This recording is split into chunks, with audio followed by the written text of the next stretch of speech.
আর এটা যদি স্ত্রী খারাপ হয়, মহিলা বিবি যদি 2 নম্বর 4 নম্বর 6 নম্বর হয়, জীবনটা জাহান্নামের টুকরা। বিশ্বাস কর, জাহান্নামের টুকরা, জাহান্নামের টুকরা। যার স্ত্রী, যেই পুরুষ তার স্ত্রীর চরিত্রের ব্যাপারে সন্দিহান, আমার বেটি মনে অন্য বেড়ার লগে কথা কও, এ বেড়ার জীবনটা জাহান্নামের আগুনের মতো ধাউ ধাউ করে যায়। তার জীবনে সুখ বলতে, হে যে হাসে মতে গাড়ে, দেখবেন আপনি পরীক্ষা করলে এটা ফরমালিন আসবে, মানে এটা আসল হাসি না, এটা কি না আসল হাসি। দুঃখে দুঃখে মরে মানুষ, দুঃখে দুঃখে। নারী নষ্ট হয়ে গেলে বেশি খতরনাক। কোন মহিলা চরিত্রহীন, এই জন্য আশ্চর্য কথা শোনেন, কোরআন শরীফে এই যে জিনাবে বিচার, পরকিয়া অথবা নারী পুরুষের অবৈধ সম্পর্ক কমন, এটার জিনাবে বিচার কয় না, এইটার শাস্তি বলার ক্ষেত্রে আল্লাহ তাআলা প্রথম নারীর কথা আগে বলছে, আয-যানিয়াতু ওয়াজ-যানি ফাজলিদু কুল্লা ওয়াহিদিন মিনহুমা মিআতা জালদা। আল্লাহ বলছে জেনাকারিনী নারী এবং জেনাকারী পুরুষকে অবিবাহিত হলে তাদেরকে 100 বেত্রাঘাত কর। তো এখানে প্রশ্ন হলো, শব্দটা বলছে আগে আয-যানিয়াতু, জেনাকারী নারী, অর্থাৎ আল্লাহ তাআলা এটা বুঝাইছেন নারী স্বাভাবিকভাবেই, নারীর শরীরটাই হায়া, লজ্জা দিয়ে বানানো হয়েছে। নারীর মধ্যে লজ্জা, তার সহজাত, তার অস্তিত্বের মধ্যে এইটা। সেই নারী যখন তার লজ্জা ভেঙে ফেলে, নষ্ট করে ফেলে, তাইলে জিনা ব্যভিচারের ক্ষেত্রে সেই হচ্ছে সবচেয়ে বেশি পুরুষের চাইতে নিকৃষ্ট। এজন্য যদি কোনো ছেলে মেয়ে প্রেম করে, তা এগুলো এই দুইজনের মধ্যে বেশি খারাপ কেনা মেয়েটা। কথা বুঝেন নাই? কোন ছেলে মেয়ে যদি একজন আর একজনে বাইকে যায়, অথবা পার্কে, বিনোদ, কোনো গোপন জায়গা, কোনোখানে যদি আপনার অবৈধ কোনো সম্পর্ক লিপ্ত থাকে, কোথাও যদি কেউ কোনো নারী পুরুষ যদি পরকিয়া, বিবাহিতা অবৈধ সম্পর্ক করে স্বামী ছাড়া অন্যের সাথে, এ বেড়ি যদি পরবর্তীতে একেবারে যদি পৃথিবীর সবচেয়ে বড় আদালতে দাঁড়ায়ও কয়, এ বেড়ায় আমারে ফুসলাইয়া কি করছে, নষ্ট করছে না, আমনে খারাপ, আমনে বেড়ি অসৎ, তুমি অসৎ। এক আল্লাহর কোরআনে রাগ করার কিছু নাই। কোন বেড়ি যদি আইস গা হুজুরে আমগুলো দুই এলাইছি, না, এটা দুই এলাও না, রইতে দেওয়ান কথা, ঠিক না বলেন? এটা কোনো আমি 2 চেয়ার রইতে দিছিলাম, বিষয়টা এটা বাস্তবতা। কারণ নারীর সত্তা, নারীর অস্তিত্বের ভিতরে এই পর্দা। নারী মানে আওরাত, নারী মানে ঢেকে থাকে, আড়ালে থাকে। নারী মানে হায়া, লজ্জাশীলতার চাদর দিয়ে মোড়ানো এক আবরণ। সে যখন সেটা খুলে ফেলে, তখন অসভ্যতার দিক থেকে সে এগিয়ে যায়। এই জন্য আল্লাহ তাআলা বলছে আয-যানিয়াতু ওয়াজ-যানি, আগে বলছে নারী, জিনাকারিনী নারী এবং জিনাকারী পুরুষ, কিন্তু চোরের ক্ষেত্রে পুরুষকে আগে বলছে। কোরআন শরীফে আছে যে যদি কোনো পুরুষ চুরি করে এবং নারী চুরি করে, দুইজনের হাত কেটে দাও। এই চোর, এটা বলার সময় পুরুষের শব্দটা আগে বলছে, কারণ স্বাভাবিকভাবে নারী আপনার চুরি করে না, কারণ স্বাভাবিকভাবে নারী উপার্জনের দায়িত্ব না, মানে কামাই রোজগারের দায়িত্ব নারীর, পুরুষের দায়িত্ব। তাহলে সেই হয়তো লোভে পইরা হোক, হ্যাঁ, উপার্জনের জন্য সে কি করে, চুরিতে আগ্রহী হয়, সে হয়তো তার লোকে বেড়ি দিছে। কথা বুঝছেন কিনা? এই জন্য আস-সারিকু ওয়াস-সারিকাতু, পুরুষ আগে চোরের ক্ষেত্রে, কিন্তু জিনা ব্যভিচারের ক্ষেত্রে, অসভ্যতা বেহায়াপনার ক্ষেত্রে নারীর আগে। এই জন্য কোন ছেলে যদি চরিত্রহীন হয়, সে তো নিজে চরিত্রহীন হয়েছে। কোন মেয়ে যদি চরিত্রহীন হয়, সে এক সমাজ একটা পাড়া, একটা মহল্লা, একটি সমাজের শত শত যুবককে একসাথে সে নষ্ট করে দেয়।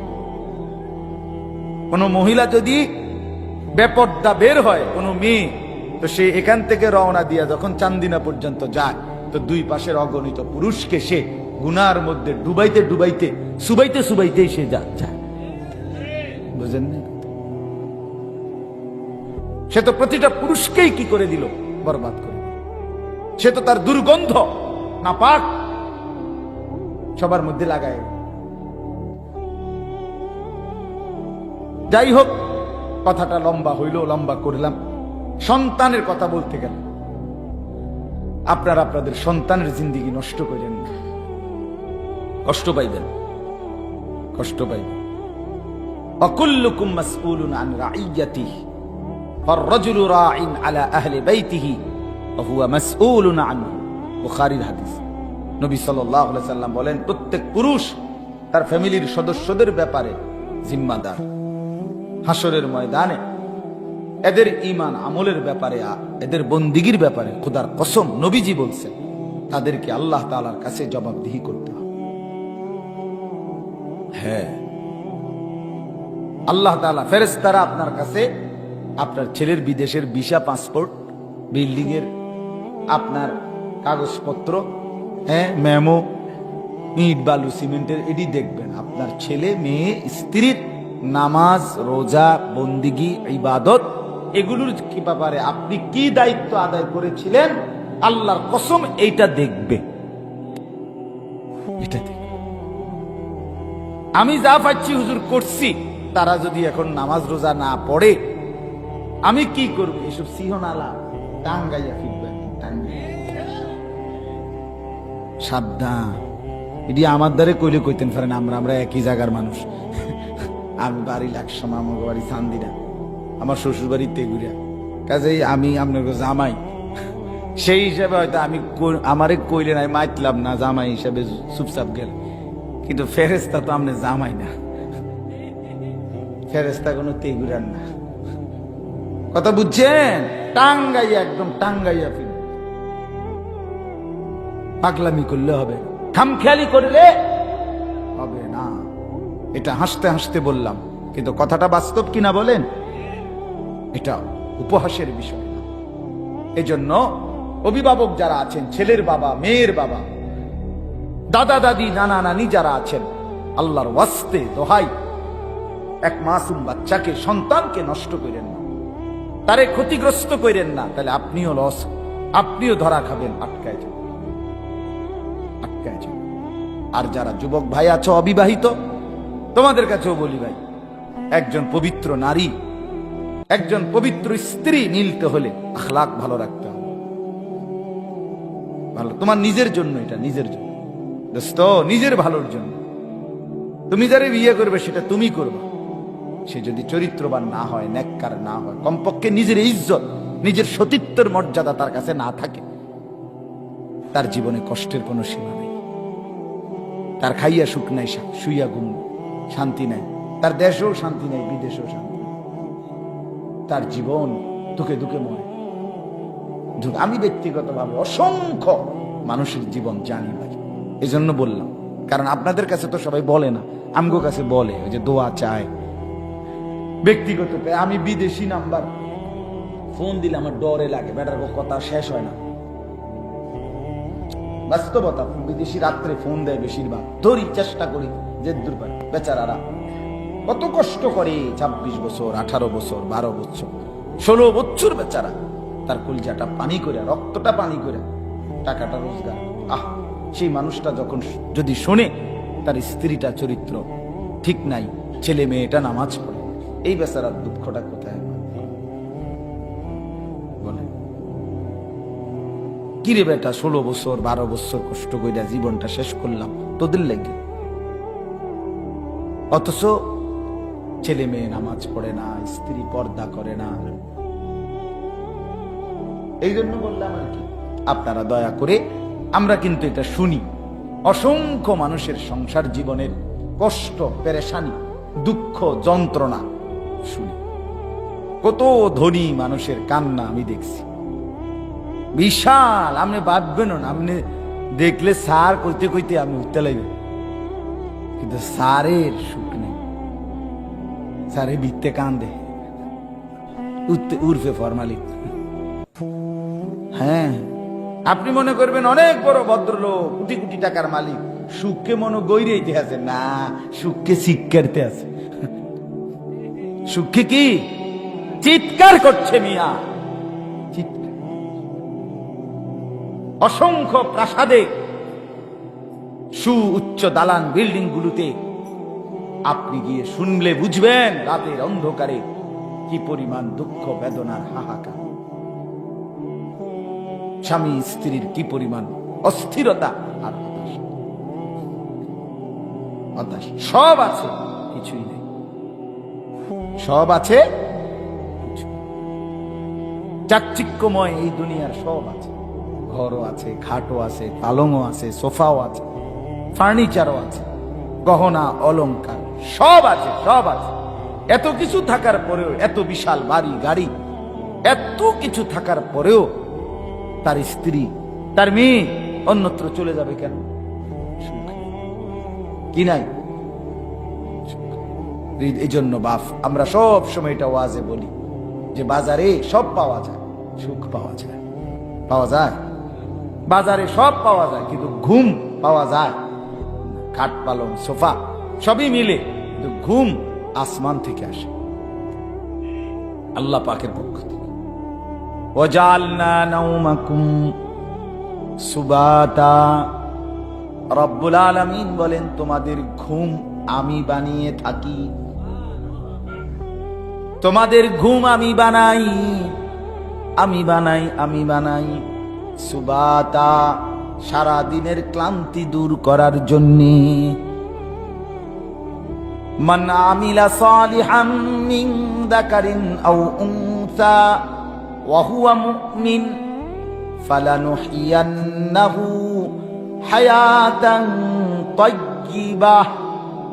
আল্লাহ রাব্বুল আলামিন বলেন, যেই পুরুষ কিংবা নারী ঈমান ঠিক রেখে সবগুলো নেক আমল করবে, আমি ওয়াদা দিলাম মাওলা, আমি তাকে একটা পবিত্র শান্তিময় আরামের জিন্দেগি দেব, একটা হায়াত দেব, তোরে একটা শান্তির হায়াত দিয়ে দেব বান্দা, ওয়াদা দিলাম। তাহলে আল্লাহ বলেন আমলে সালেহের মাধ্যমে দুনিয়ার হায়াতের মধ্যে শান্তি মিলবে, তবে গুনার মাধ্যমে মিলবে না, এটাই নিশ্চিত। ঠিক কিনা বলেন? কারণ আমার আল্লাহর কথা ভুল হইতে পারে না, আল্লাহর কোরআন মিথ্যা হতে পারে না। আল্লাহ কোরআনে বলেন, ইয়া আইয়ুহাল্লাযীনা আমানুস্তাজীবু লিল্লাহি ওয়ালির রাসূলি ইযা দাআকুম লিমা ইউহয়িকুম। আল্লাহ তাআলা বলেন, হে মুমিন, হে ঈমানদারগণ, তোমরা সকলেই আল্লাহর ডাকে, রাসূলের ডাকে যখনই আহ্বান করে সাথে সাথেই সাড়া দাও। দিলে কি হবে? লিমা ইউহয়িকুম। আল্লাহ বলেন, আল্লাহর ডাকে যদি সাড়া দাও, রাসূলের ডাকে যদি সাড়া দাও, তাইলে সাথে সাথে তোমরা হায়াত পাবে, জীবন পাবে। জীবন কিভাবে? এই জন্য জীবন মানে আল্লাহর ডাকে সাড়া দেওয়া, রাসূলের ডাকে সাড়া দেওয়া। আল্লাহ রাসূলের ডাকে সাড়া দিলে হায়াত মিলে। আল্লাহ, আজকেও আমি মসজিদে জুমার বয়ানে এটা বলছি, আল্লাহ এবং রাসূলের আহ্বানে যে সাড়া দেয় না, খোদার কসম নামাজ যে পড়ে না, আল্লাহর ইবাদত যে করে না, হারাম রোজগার যে সারা দিনে চুরি, বাটপারি, ওজনে কম দেওয়া, সিটারি, 2 নম্বরি, সুদ, কিস্তি, লোন, এই সব নাফরমানি নিয়া যাদের জিন্দেগি, যেই মহিলা বেপর্দা, বেহায়া, নাচ গান, টেলিভিশন, নাটক, সিনেমা, মোবাইল টেলিফোন ছাড়া যার জিন্দেগি কাটে না, যেই যুবক এক ওয়াক্ত নামাজ পড়ে না, এগুলো একটাও বেঁচে নাই, সব মরে গেছে। এগুলা মরা মানুষ হাঁটে। কি মানুষ হাঁটে? দি হ্যাঁ হ্যাঁ, মরা মানুষ হাঁটে বেটা, এরা বেঁচে নাই। যদি বলেন আপনি, না হুজুর, আমি গাছ জোরে কথা বলি, এরা জীবিত, মরে নাই, এরা জীবিত। তাইলে বুঝতে হবে এরা জন্তু জানোয়ারের মতো জীবিত। একদিকে যাইতেই হয় মরে গেছে, বাইচা নাই মানুষ হিসাবে। আর যদি বলেন না মানুষ হিসাবে বেঁচে আছে, তাইলে না মানুষ হিসাবে বেঁচে নাই, শুধু কেবল জন্তু জানোয়ারের মতো জীবন কাটাচ্ছে। প্রকৃত জীবন লিমা ইউহয়িকুম। গতকালকে জাফরি ভাই কোন সাংঘাতিক ওয়াজ করছে, মাশাআল্লাহ, অনেকক্ষণ বয়ান করছে, আলহামদুলিল্লাহ। মাওলানা ইয়াসিন জাফরি এখন আবার শুনতে আছে। তো বলতে যে কালকে গত রাত্রে আমার ঢালকানগরের শায়েখ আরিফ বিল্লাহ হযরত মাওলানা শাহ আব্দুল মতিন বিন হুসাইন দামাত বারাকাতুহুল আলিয়া, ঢাকা ঢালকানগর, আমি হযরতের মজলিসে কালকে বয়ান শুনতে গেছি। গতকালকে কোনো বয়ান করি নাই, শুনছি পুরা সময়, আসার পর থেকে রাত 11টা পর্যন্ত হযরতের বয়ানে ছিলাম। সেখানে হযরত এই গত রাত্রে বয়ানে বলছে এই আয়াতটা, বলছে প্রকৃতপক্ষে আল্লাহ এবং রাসূলের ডাকে যে সাড়া দেয়, বন্দিগির মাধ্যমে যে জীবন কাটায়, সেই কেবল লিমা ইউহয়িকুম। আল্লাহ বলছে এর মধ্যেই হায়াত, এর মধ্যেই বেঁচে থাকা, এর মধ্যেই জীবন। আর এটা যার মধ্যে নাই, সে বেঁচে নাই, সে জীবিত নাই। আর যদি থাকেও, হযরত বলেন, তাইলে বুঝতে হবে জন্তু জানোয়ারের মতো বেঁচে আছে। মানুষের জীবন বন্দিগির জীবন, মানুষের জীবন আল্লাহ তাআলার বন্দিগির জীবন। এজন্য দয়া করে ফিকির করে। মাওলানা নামাজের কথা আপনাদেরকে বলছে, সিদ্ধান্ত নেন, জীবনে নামাজের সিদ্ধান্ত নেন, জিন্দেগিটারে কষ্ট করে এটার সাথে মিশায় ফেলেন। এই আপনারাই বলেন, আপনারাই নিয়ত করেন, কোনোভাবে এটা কষ্টের কাম না বাইয়া, শুধু খামখেয়ালি নামাজ না পড়া শুধু একটা অসভ্য মানসিকতার পরিচয়। বেটা বেনামাজি, তুমি একটা নিকৃষ্ট বাজে মানুষ দেখে নামাজ পড়ো না, নাহলে আর কোনো কারণ নেই, তুমি একটা ফালতু লোক বেটা, তুমি ফালতু মানুষ বেটা। এই জন্য আর কোন তোর কোনো ব্যারাম নাই বেটা, তোর রূপে কোনো ঠাড়া পড়ে নাই বেটা, তুই নামাজ পড়বি না কেন? কোনো কারণ নেই, শুধু একটা অসভ্য মানসিকতা, একটা বাজে মানুষ, ফালতু মানুষ, এই জন্য। আর নাই তো কি কথা বলেন না, আর কি? নালে নামাজ পড়তে অসুবিধা কি? নামাজ পড়া মানে ফজরের নামাজ বানাইলো 10টা সিমেন্টের বস্তাটা আগের তো নামান তো কি থাকে কি? এটা যদি এরম হইতো যে হুজুর নামাজটা তো বুঝছি, কিন্তু আপনি আলগি দিয়ে চাইছি নি সিমেন্টের বস্তাটি, কথা দিয়ে কন মিয়া বলেন, এটা কি সিমেন্টের বস্তা নামা? এটা কি আপনার 2 শতক জায়গা মাড়ি কাটন? তো তেলে নিয়ে ঝামেলা কি? এখানে বোঝাটা কোথায়, ভারীটা কি? বলে এই জিনিসটা, এটার মধ্যে একটা ভারী একটা জিনিস আছে, যে একটা পাত্তর সরান লাগে, অথবা একটা কি 10 কেজি মাড়ি টানন লাগে, অথবা একটা সিমেন্টের বস্তা আলগি দন লাগে। কি তা এনে ঝামেলাটা কি বলেন না? আছে কোনো ঝামেলা এখানে? তাহলে আপনার খাচ্ছত খারাপ, এটাই কাজ। আপনার মানসিকতা নষ্ট বেটা, আল্লাহর সাথে পছন্দ হয় না। আয় হায় নাফরমান, আল্লাহকে পছন্দ হয় না। যার কাছে সব, তাকেই ভাল লাগে না। যার কাছে কিছুই নাই, তাকে নিয়ে ব্যস্ত। হিন্দি সিনেমার নর্তকীর কাছে কি আছে? মোবাইলের ওই ছবির মধ্যে কি আছে? ভাইয়া বলেন, বলেন কি আছে? হ্যাঁ, নাটক সিনেমার ওই নর্তকী, তার মধ্যে এই অভিনয় দেখার মধ্যে কি আছে? সে নিজেই কইতেছে আমার এগুলো অভিনয়। বেডি নিজে কয় এমনি অভিনয়টি আসল না, তুই বেকুবি আর করে রাক্ষসের মতো আগ করে করে চাই। কি আশ্চর্য কথা! এটা কেমন বুঝ আপনার? বেটি নিজেই বলতেছে আমি অভিনয় করছি, বেটা নিজেই বলতেছে এটা নাটক, এটা অভিনয়। এরা অভিনয় শিল্পী না, এগুলো অভিনয় শিল্পী কয় না, অভিনেতা বলে না, অভিনেত্রী বলে না। তো এ তো ধোকা, ধোকা কিনা বলেন? আল্লাহ আমাদেরকে বুঝার তৌফিক দান করেন। তো নিয়ত করেন ইনশাআল্লাহ 5 ওয়াক্ত নামাজ পড়বেন ইনশাআল্লাহ। জিন্দেগির সাথে কষ্ট করে, শক্ত করে মিলান। এটা ছেলেরা মিলাও, এটা মিলা। চেহারা সুরত সুন্দর হবে, এই যে চুল মুল ইডি লইয়া সুন্দর হয় না। তুমি জিঙ্গাইছো নি আপনি কেউ রে? একটা ছেলে, আমি তো অনেক সময় চ্যালেঞ্জ, একটা ছেলে এই যে সেলুন থেকে যে এই সমস্ত ফালতু জঙ্গলি, আফ্রিকার জঙ্গলি কাটিং যে চুল, একটা মানুষ যদি ভদ্রলোক নামাজি হোক অথবা দুনিয়ার লাইনে ভালো মানুষ যারা এমনি চরিত্রবান, চলাফেরা, কথাবার্তায়, আচরণে যারা ভদ্র মানুষ, তারা যদি একটা লোক বলে যে তারে খুব ভালো দেখা যায়, তো আমি আর কি কইতাম, আমার বিচার জিরা হোক এটা মানুষ। এটা মোটেই সুন্দর না, কেউ সুন্দর বলে না, কেউ না, কেউ না। এই সুন্দর বলছে কেনা, ওই যেই সেলুনেতে তুমি চুলটি কাটছো, এই নাফিত আর তুমি, তোমরা দুইজনতে ভালো লাগছে। নাফিতে বলছে সেরকম, তুমিও বললা সেরকম। কেউ কাউরে জিঙ্গেল না যে কার মতো, সেরকমটা কেনা। একজনের তো জিগানোর দরকার ছিল, মানুষে কয় না যে আরে দোস্ত সেরকম লাগতেছে তোরে। তা আমারও প্রশ্ন, সেরকম তো লাগতেছে তোমারে, কিন্তু সেরকম কে, কার মতো? একটা মানুষের মতো তো, সেরকম মানে হলো এই রকম, তো এটা কেনা কার মতো? এটা কি পুট্টাখোরের মতো, না গাঁজাখোরের মতো, না ফেন্সি খোর, না বাবা খোর, না ডাইল খোর? কার মতো লাগতেছে এটা কও? নাকি জুনায়েদ বাগদাদির মতো লাগতেছে, বাইজিদ মুস্তামি? তো উনারা এরকম আছিল। তো তাহলে আপনি কোন ক্লিয়ার করেন যে কার মতো, সেরকমটা কেডা? আমিও তাহলে না আমরা ক্লিয়ার হইতাম। আপনার সেরকম লাগতেছে কিরকম? চোরের মতো, না ডাকাইতের মতো, না ফেন্সি ঘরের মতো, নাকি কাবা শরীফের ইমাম সাহেবের মতো? কার মতো লাগতেছে? আল্লাহ আমাদেরকে বুঝ দান করে, আল্লাহ আমাদেরকে মাফ করে দেন। এই জন্য আমরা ইনশাআল্লাহ 5 ওয়াক্ত নামাজ পড়বো ইনশাআল্লাহ। বলেন ইনশাআল্লাহ।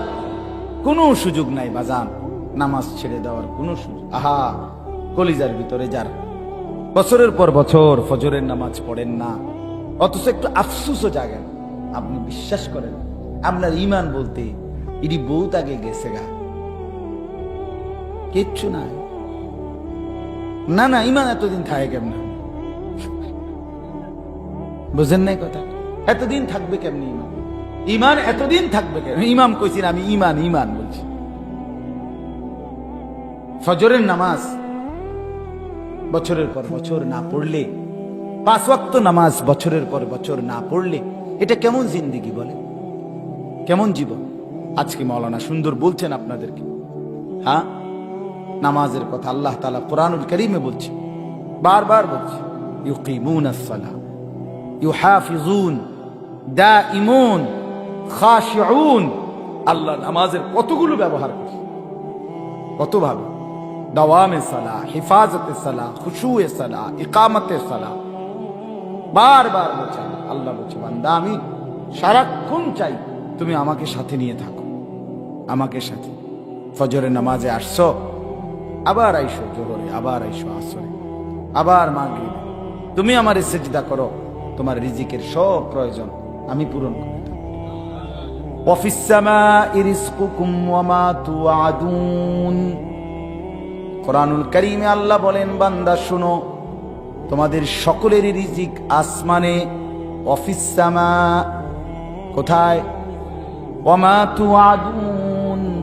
শুধু রিজিক না, দুনিয়ায় যা যা দেব ওয়াদা দিয়েছি বান্দা, সব কিছুর ফয়সালা আসমানে। কোথায়? ফাওয়ারাব্বিস সামাই ওয়াল আরদি ইন্নাহু লাহাক্কুন মিথলা মা আন্নাকুম তানতিকুন। সুবহানাল্লাহ। আল্লাহ বলে, বান্দা এই যে তোমরা সামনাসামনি কথা বলো, এটা যেমন সত্য, এটা যেমন তুমি নিশ্চিত বুঝো। আমি যে এখন কথা বলতেছি এটা সত্য নি, নিশ্চিত নি আপনারা? আমি কথা কই না, জিনে কথা কয়, কথা বলে না কেন? আপনি এটা নিশ্চিত কিনা আপনারা? আল্লাহ বলে, বান্দা এই যে তোমরা সামনাসামনি কথা বলো, এটা যেমন নিশ্চিত, আসমান জমিনের কসম করে বলছি আমি রব, আমার এই কথাটা তেমনই নিশ্চিত। কোনটা? যে আসমানে রিজিক। কোথায় রিজিক? শুধু রিজিক না, ওয়া মা তুআদুন, তোমাকে সুখ দেব আসমানে, শান্তি দেব আসমানে। ফয়সালা সব কোথায়? উত্তম একটা বিবি দেব, ফয়সালা কোথায়? ছেলে দেব, ফায়সালা আসমানে। মেয়ে দেব, ফায়সালা আসমানে। 60 বছরের হায়াত দেব, ফায়সালা আসমানে। রাত্রিবেলায় ঘুম দেব, ফায়সালা আসমানে। দিনের বেলা সুস্থ রাখবো, ফায়সালা আসমানে। যা ওয়াদা সব আসমানে। নাকি ইউনিয়ন অফিসে, নাকি চেয়ারম্যান অফিসে? না না, কোথায়? ওয়াফিস সামাই রিজকুকুম ওয়া মা তুআদুন। আসমানে রিজিক, আসমানে। এজন্য বাপ চলেন আল্লাহর সাথে সম্পর্ক করি, 5 ওয়াক্ত নামাজ পড়ি, জিন্দেগিটা কাজে লাগাই।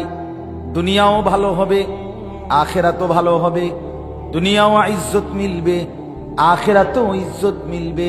আল্লাহ তৌফিক দান করে। চলেন 2টা আয়াতের তরজমা শুনাই, তাই এখন হচ্ছে হজ্জের মাস। এজন্য প্রতিদিন আসলে কিছু না কিছু সময় অল্প একটু হইলেও হজ্জের কথা বলি। এখন হজ্জের মাস, পুরাপুরি হজ্জের মাস। কিসের মাস এখন? শাওয়াল, জিলকাদ, জিলহজ, এই 3টা হলো সরাসরি হজ্জের মাস। বলেন আলহামদুলিল্লাহ। আল হাজ্জু আশহুরুম মালুমাত। আল্লাহ তাআলা বলেন নির্ধারিত কয়েকটি মাসে হজ হয়ে থাকে। এই নির্ধারিত মাসগুলো হলো শাওয়াল, জিলকাদ, জিলহজ। এখন হজ সারা পৃথিবী থেকে আল্লাহর বান্দারা আল্লাহর ঘর কাবার উদ্দেশ্যে হজ্জে পালনের জন্য ছুটছে। সুবহানাল্লাহ। কল্পনা করেন এই মুহূর্তেও লক্ষ লক্ষ আল্লাহর বান্দা আল্লাহর ঘরের চারদিকে তাওয়াফ করছে। कहां ये मेरी किस्मत कि तवाफ तेरे घर का, मैं जागता हो या रब या ख्वाब देखता हो। पाकिस्तान कराचीर हजरत कुतुब आलम आरिफ बिल्लाह हजरत मौलाना शाह हकीम मोहम्मद अख्तर रहमतुल्लाह अलैह বলতেন, আল্লাহর ঘর যখন তিনি দাঁড়াইতেন আল্লাহর ঘরের সামনে তাওয়াফের জন্য, তখন তিনি বলতেন, হায় আল্লাহ, আমার কি পরিমাণ খুশ কিসমত, আমি আপনার ঘরের তাওয়াফ করব। আমি বুঝতেছি না মাওলা, আমি কি জেগে আছি নাকি স্বপ্ন দেখছি। মাই জাগতা হো ইয়া রব ইয়া খ্বাব দেখতা হো। এক মুমিনের জীবনের স্বপ্ন এটা। এক মুমিনের জীবনের সবচেয়ে বড় প্রিয় আকাঙ্ক্ষার বস্তু আল্লাহর ঘরের জিয়ারত। যদি সে মুমিন, যদি সে আল্লাহকে ভালোবাসে, যদি সে আখিরাতকে ভালোবাসে, যদি সে রাসূল সাল্লাল্লাহু আলাইহি সাল্লামকে ভালোবাসে, হায় নবীকে ভালোবাসেন, অথচ তার সামনে দাঁড়াইতে, তার কাছে যেতে মনের মধ্যে কোনো আহাজারি নাই, চোখের কোনো পানি নাই, হৃদয়ের মধ্যে কোনো আকুতি নাই। কি ভালোবাসে, কি ভালোবাসে? হ্যাঁ, ওয়ালাউ আন্নাহুম ইয যালামু আনফুসাহুম জাউকা ফাস্তাগফিরুল্লাহ ওয়াস্তাগফারা লাহুমুর রাসূল লাওয়াজাদুল্লাহা তাওয়াবার রহিমা। রব্বুল আলামিন বলেন, বন্ধু, আমার কোন নাফরমান গুনাহগার বান্দা যখন সারা জীবন গুনাহ করে আপনি রাসূলের সামনে এসে দাঁড়ায়, অতঃপর আপনাকে সামনে নিয়ে যদি আমি আল্লাহর কাছে নিজের জিন্দেগীর গুনাহ ইস্তেগফার, ক্ষমা প্রার্থনা করে, আল্লাহ বলেন আপনি যদি তার সাথে সাথে আপনি রাসূলও যদি আমার কাছে একটু সুপারিশ করেন, আমি আল্লাহ ওয়াদা দিলাম বন্ধু, নিশ্চিত আমি আল্লাহ অবশ্যই এমন তওবা কবুল করে মাফ করে দেব। এজন্য যুগে যুগে আল্লাহর প্রিয় বান্দারা রাসূলুল্লাহ সাল্লাল্লাহু আলাইহি ওয়াসাল্লামের ওই মদিনার রওজার সামনে দাঁড়িয়ে নবীকে সামনে রেখে আল্লাহর কাছে জিন্দেগীর গুনাহ মাফ চায়। আর যদি রাসূল রওজা শরীফ থেকে একবার নবীও সাথে যদি বলে, আল্লাহ আমার এই উম্মত রে ওই কাঁদতেছে, মাওলা আপনার কাছে মাফ চাইতেছে, আমিও বললাম আপনি তার একটু মাফ করে দেন না, আল্লাহ বলে, বন্ধু আপনি বললে ফিরাই কেমনে বন্ধু, আপনি বললে ফেরাই কেমনে, আপনি বললে ফেরাবো কেমনে বন্ধু, আপনাকে তো আমি ভীষণ ভালোবাসি, আপনাকে এতটা ভালোবাসি বন্ধু, আপনার চারদিকে যখন যেমনে যে যুক্ত হয় আমি তো তাকেও ভীষণ ভালোবাসি। কোরআনুল কারীমের মধ্যে আছে আল্লাহর নবী সাল্লাল্লাহু আলাইহি ওয়াসাল্লাম কম্বল গায়ে শুয়েছেন। আল্লাহ তাআলা বলছেন, বন্ধু আমার যে এখন আপনাকে ডাক দিতে হবে একটা কথা বলার জন্য, আপনি দেখছি কম্বলের ভিতরে, এখন আপনারে ডাক দেব কেমনে বলেন? আপনাকে যদি শুধু ডাক দেই কম্বলটা তো বঞ্চিত হবে, কম্বলটা তো আলাদা হবে। শুধু কম্বল বাদ দিয়ে আপনাকে একা কেমনে ডাকি বলেন বন্ধু? চলেন বন্ধু, যেই কম্বল আপনার দেহে লাগছে আমি মাওলার কাছে এটাও প্রিয় হয়ে গেছে। এজন্য আজকে আমি আপনাকে ডাক দিলাম, কম্বল সহই ডাক দিলাম। ইয়া আইয়ুহাল মুজাম্মিল, হে কম্বল পরা বন্ধু আমার। হ্যাঁ, বুঝেন নাই? চাদর গায়ে দিছে নবী, আল্লাহ চাদর ধরে ডাক দিছে, ইয়া আইয়ুহাল মুদাসসির, হে চাদর পরা নবী আমার।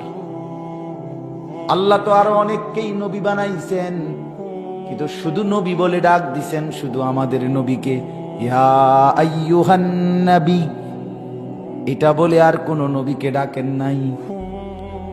আল্লাহ রসুল তো বানিয়েছেন আরো অনেককে, কিন্তু রসুল বলে ডাক দিছেন শুধু আমাদের নবীকে, ইয়া আইয়ুহার রসুল, হে রসুল আমার। যদি বলেন আল্লাহ আপনি বাকিদেরকে ডাক দিছেন কেমনে? আল্লাহ বলেন নাম ধরে ধরে। দেখো কোরআনে দেখো, ইয়া নূহ ইন্নাহু লাইসা মিন আহলিক, হে নূহ, কেনান তোমার সন্তান না। এই যে হে নূহ, নাম ধরে, কি ধরে? অকুলনা ইয়া আদম উসকুন আনতা ওয়া যাওজুকাল জান্নাহ। আল্লাহ বলেন হে আদম, তোমার স্ত্রীকে নিয়ে জান্নাতে বসবাস করো। আদমকে ডাক দিলেন কেমনে? ওয়ানাদাইনাহু আন ইয়া ইব্রাহিম, ওই যে মিনার প্রান্তরে ইসমাইলের গর্দানে যখন ইব্রাহিম নবী ছুরি রাখছে, আল্লাহ ডাক দিছেন হে ইব্রাহিম। এই যে কি ধরে? সব ওমা তিলকা বিয়ামিনিকা ইয়া মূসা, হে মূসা তোমার ডান হাতে এটা কি? এই যে নাম ধরে। ইয়া জাকারিয়া ইন্না নুবাশশিরুকা বিগুলাম, হে জাকারিয়া তোমাকে একটা ছেলে দেব, সুসংবাদ দিলাম। সব নাম ধরে, সব নবীরে ডাকছে কি ধরে? এই বন্ধুকে ডাকছে ভিন্নভাবে, ভিন্নভাবে। কখনো কম্বল ধরে, কখনো চাদর ধরে, কখনো নবী বলে, কখনো রসুল, কোনো না কোনো মায়ার শব্দ দিয়া ডাকছে। নাম ধরে ডাকার তো প্রশ্নই আসে। কোরআনুল কারীমের মধ্যে ইয়া মুহাম্মদ এরকম কোন শব্দ নেই, একটাও পুরা কোরআনে। আপনি নতুন হাফেজ সাহেব জিজ্ঞাসা যে বড় হয়েছে হাফেজ সাহেব, ইয়া মুহাম্মদ নাই, নবীজির নাম আছে যেভাবে ডাক নাই। মুহাম্মদ নামটা কি আছে, কিন্তু ডাক দেয়। এই জন্য বললাম আল্লাহ তাআলা, আমি লম্বা করতে চাচ্ছি না, এটাই বুঝাইতে চাচ্ছি বাপ প্রত্যেকেই, আপনারা যারা আমরা গ্রামে, আমরা দুর্বল, আমরা হেই সম্পদ কি আর আসেনি, আমরা কি আর যাইতারুম নি হুজুর, তো এরপরও দেহি না ফলায় বিদেশ গেছে, যদি টেয়াটুয়া দেয় আল্লাহ যদি নেয় তাইলে যামু, এসব কোঁতাই না কথা কইলে। আপনি এই সমস্ত কুমাইন না কথা বললে পারতেন না, কথা বুঝেন নাই? আপনার ভালোবাসা লাগবে, ভালোবাসা কি লাগবে বলেন না? ভালোবাসা। আমরা শুনছি, কিতাবে পড়ছি, আগে আল্লাহর এরকম সাধারণ আল্লাহর নেককার নামাজি বান্দা সাধারণ মানুষ আল্লাহর কাছে কাইন্দা কাইন্দা বলতো, মাওলা হাজী সাহেবের গুড়ের পোটলাক কইরা পিঁপড়া আপনার ঘর দেখে লাইলো, আমি দিন আপনার সেজদা করি, আমি কি দেখবো না আপনার ঘর? হ্যাঁ, আমারে আপনি আপনার ঘর দেখাবেন না? এটা কেমন কথা? আচ্ছা, এটা কইলে আল্লাহ তাআলার কেমনে সইব মামলা? কথা বলেন না। এটা বললে আল্লাহ তাআলা সহ্য করবে কেমনে? আরে কই কি আমার বান্দা, কইলোটা কি রে?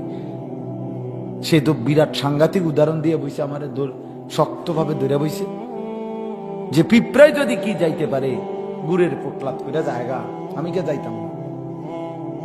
এই জন্য বললাম হজ আশেখানা ইবাদত, মহব্বতে। হজ পুরাটাই মহব্বত, হজ পুরাটা কি? ভালোবাসা, মহব্বত। হজ ঘুরাগাড়ি, আল্লাহর ঘরের ঘুরা। ঘুরায় আল্লাহ, ঘুরায় একবার কাবা, একবার সাফা মারোয়া, একবার মিনা, একবার আরাফা, একবার মুজদালিফা, আবার মিনা। ঘুরায় ঘুরায়। বান্দা যদি জিজ্ঞেস করে আল্লাহ আইলাম হজে, আপনি দি ঘুরাইতেন আছেন কিতা, ঘটনা কিতা? কোন জায়গার তো বইতেন দেন না, হেন থেকে হেনে, হেন থেকে হেনে। আল্লাহ বলে বান্দা ঘুরতে থাকো, ঘুরতে ঘুরতে দেখবা যখন ঘুরা শেষ, তুমি একদম গুনাহমুক্ত হয়ে পাক সাফ মাসুম বাচ্চা হয়ে গেছো। ঘুরতে ঘুরতে সাফ করে দেবেন, পাক করে দেবেন। রাজাআকা ইয়াউমিন ওয়ালাদাতহু উম্মুহ, নবীজি বলেন যে পূর্ণ আল্লাহর সন্তুষ্টির জন্য হজ করেছে, গুনাহ করে নাই, পাপ করে নাই, হজটাকে সুন্দরভাবে আদায় করছে, সে যেন মায়ের পেট থেকে নতুন বাচ্চার মতো নতুন হয়ে ফিরল। মায়ের পেটের বাচ্চা গুনাহগার, পাপী, মাসুম, ঠিক না? এই জন্য আল্লাহ তাআলা এখানে আছে ওয়াইদ বাওয়ানা লিইব্রাহিমা মাকানাল বাইতি। আল্লাহ বলেন আমি ইব্রাহিমকে আমার ঘর কাবার ঠিকানা, চিহ্ন, নমুনা, নকশা সব আমি বলে দিছি, আর বলছি আমার ঘরটা তুমি বানাও। আবার বানাও। ইব্রাহিম আলাইহিস সালাম বানাইছেন। বানানোর পরে আল্লাহ বলছেন তিনটা কাজ তোমার। ইব্রাহিমকে বলছে, এক, আল্লাহ তুশরিক বি শাইআন, জীবনে কোনোদিন আমি আল্লাহর সাথে শিরিক করবা না। আমার এই ঘরকে কেন্দ্র করে কখনোই যেন কোনো শিরিক না হয়, এটা খেয়াল। দুই, ওয়াতাহহির বাইতিয়া লিত্তাইফিনা ওয়াল কাইমিনা ওয়ার রুকআইস সুজুদ। ইব্রাহিম, আমার এই ঘর কাবাকে যুগ যুগের জন্য তুমি, আমার তাওয়াফকারী বান্দারা আসবে, আমার রুকু সেজদাকারী নামাজি বান্দারা আসবে, তাদের জন্য এই ঘরকে পবিত্র করে দাও, পবিত্র রেখে দাও। আর তিন নাম্বার হলো ওয়াআদ্দিন ফিন্নাসি বিল হজ। তিন নাম্বারে আল্লাহ বলেন ইব্রাহিম, এই ঘর কাবাকে সামনে নিয়ে তুমি পৃথিবীতে আমার বান্দাদেরকে হজ্জের জন্য আসবার ঘোষণা দাও। কিসের ঘোষণা? হজ্জের ঘোষণা।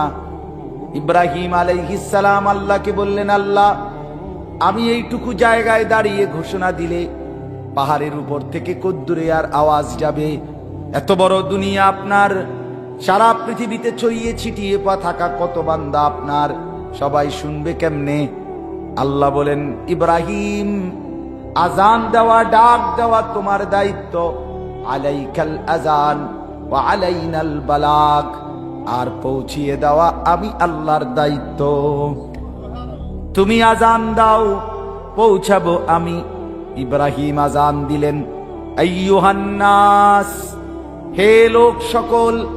পাহাড়ের উপরে দাঁড়িয়ে বললেন, আল্লাহ ইবাদতের জন্য তার ঘর কাবাকে নির্মাণ করেছেন, তোমরা এই ঘরের উদ্দেশ্যে হজ করতে আসো। আল্লাহর কুদরতে রব্বুল আলামিন কিয়ামত পর্যন্ত যত মানুষ আল্লাহর ঘরে হজ করতে আসবে, আল্লাহ তাআলা তাদের প্রত্যেকের কানে কানে, যেখানেই থাকুক, রূহের জগতে কিংবা মায়ের পেটে কিংবা বাবার পিঠে কিংবা মাটির উপরে, সব বান্দা যারা নসিব হবে আল্লাহর ঘরের জিয়ারত, আল্লাহ তাআলা তাদের প্রত্যেকের কানে ইব্রাহিমের আওয়াজ পৌঁছায় দিছেন। আর যারে আল্লাহ নসিবে রাখছেন, সে সাথে সাথেই ইব্রাহিমের ওই ডাকের জবাবে লাব্বাইক আল্লাহুম্মা লাব্বাইক, লাব্বাইক লা শারীকা লাক লাব্বাইক, ইন্নাল হামদা ওয়ান নি'মাতা লাকা ওয়াল মুলক লা শারীকা লাক, এই ডাকে সাড়া দিয়েছে। সুবহানাল্লাহ। শেষ কথা হইল, আল্লাহ বলেন ইব্রাহিম তুমি ডাক দিয়া রাখো, এরপরে লোক আনবো আমি। লোক আনবে কে? আমি। ইয়াতুকা রিজালান ওয়া আলা কুল্লি দামিরিন ইয়াতিনা মিন কুল্লি ফাজ্জিন আমিক। আল্লাহ বলে কাছের যারা পায়ে হেঁটে তারাও আসবে, দূর থেকে দূর পৃথিবীর শেষ প্রান্ত থেকে, প্রতিটা গলি গলি, প্রতিটা কোচ আনাচে কানাচে, পাড়া মহল্লা থেকে, যেখানেই আমার মোমেন বান্দা সেখানেই তারা আমার এই ঘরের উদ্দেশ্যে আসবে। এত দূর থেকেও আসবে, আস্তে আস্তে ঘোড়া ওট একেবারে দুর্বল হয়ে যাবে, বাহন মানুষ না শুধু বাহন শুদ্ধা দুর্বল হয়ে যাবে। অর্থাৎ যদি আটলান্টিক মহাসাগরের ওই পারেও আমার মোমেন বান্দা থাকে, আমি তার কলিজাতেও আমার ঘরের জিয়ারতের শৌক মহব্বত তৈরি করে দেব। এজন্য বাপ এই কথা শেষ, দিল থেকে চাইতে হবে, দিল থেকে। এই প্রতিদিন আশেপাশে যদি কেউ আল্লাহর ঘরে যায়, হজে যায়, যদি শুনেন নিজে গিয়ে তার লগে দেখা করেন। এবার হজে আবার করে আমরা গীতা না, আমাদের বহুত কিছু কথা বুঝেন নাই। আপনি দেখা করেন, 5টা টাকা হাদিয়া দিবেন, 100টা টাকা হাদিয়া দিবেন, 50টা টাকা হাদিয়া দিবেন। হাজি সাহেব আল্লাহর ঘরে যাইতেছেন, মালিকের ঘর দেখবেন, মনে থাকলে আমার লাগে কুদ্দুর দোয়া করে। আর যদি মনে না থাকে কমপক্ষে কুদ্দুর কইেন যে আল্লাহ আমার কাছে যতজন দোয়া চাইছিল আপনি সবাইরে হজ নসিব করেন। এটা যদি হাজি সাহেব কয়, কথা বোঝেন নাই, এবার যে এবার কাছে আপনি দোয়া চাইছেন, এবার যদি এটাও কয় তো কেডা কেডা দোয়া চাইছে আল্লাহ জানে না। চাইতে হবে, চাইতে হবে, দিল থেকে চাইতে হবে। এই জন্য আজকে দ্বিতীয় কথা, শেষ কথা এটাই, আল্লাহর ঘর কাবার জিয়ারত, রাসূলুল্লাহ সাল্লাল্লাহু আলাইহি সাল্লামের রওজা পাকের জিয়ারত, এটা আমাদের জীবনের সবচেয়ে বড় সৌভাগ্য। আল্লাহ আমাদেরকে নসিব করে, আল্লাহ আপনাদের প্রত্যেককে তৌফিক দান করে। ছেলেরা যারা, বাবারা যারা এখনো আল্লাহর ঘর দেখে, ওই ছেলে বিদেশ থেকে টিয়া দিব, তারপরে দিয়া আল্লাহ নিলে যামু, যাইতাম তো মনে কয়, এই সমস্ত বেরেম্মা কথা কই না। আপনি দিল থেকে, এটা আপনার আপনার স্বপ্ন, এটা আমার আশা, এটা আমার আকাঙ্ক্ষা। কথা বোঝেন নাই কথা? এইভাবে চাইতাম, এইভাবে। আমি দুর্বল, আমি গরিব, আমি আসি কিতা দিন আইনা দিন খাই, এটা আপনি দিন আইনা দিন এখান আর রাইতে খান, এটা লইয়া কথা। কথা কি না?